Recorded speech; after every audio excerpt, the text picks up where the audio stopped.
Sometimes you can tell the story of an entire community on just one street, but you need the right guide. Ours was known simply as Bonsai, a welcoming person on a road that's grown wary of strangers.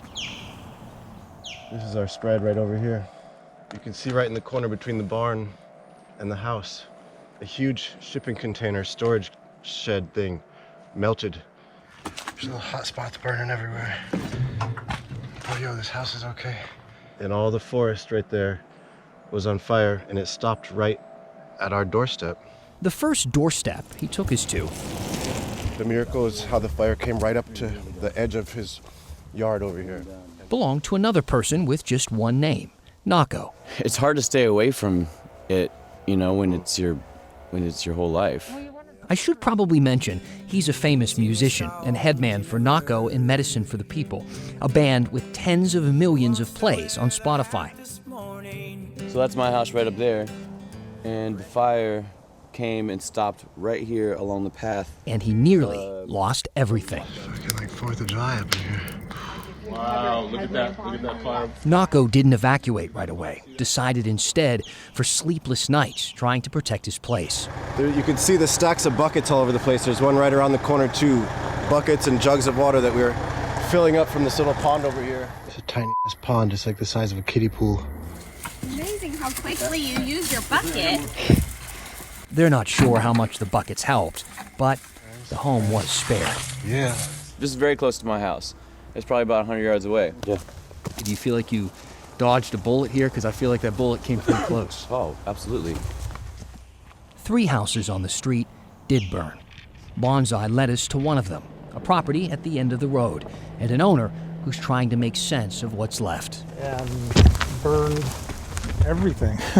The boat melted.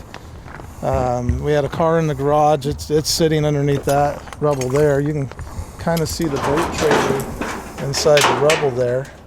Eric told me the fire moved in so quickly that evacuation orders jumped from 1 to 3, and he left without grabbing anything.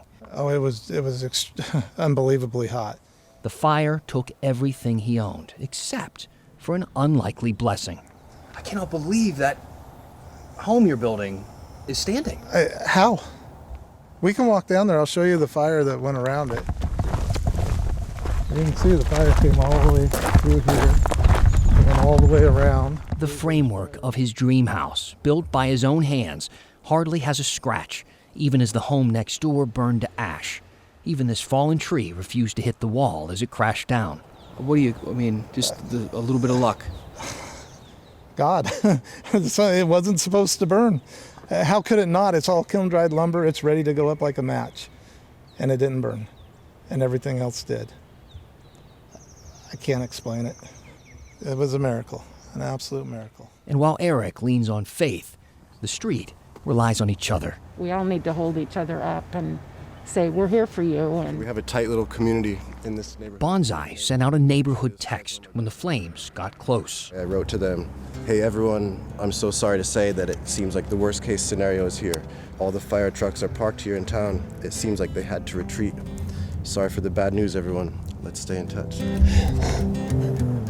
I'll be the earth that ground you from the chaos all around.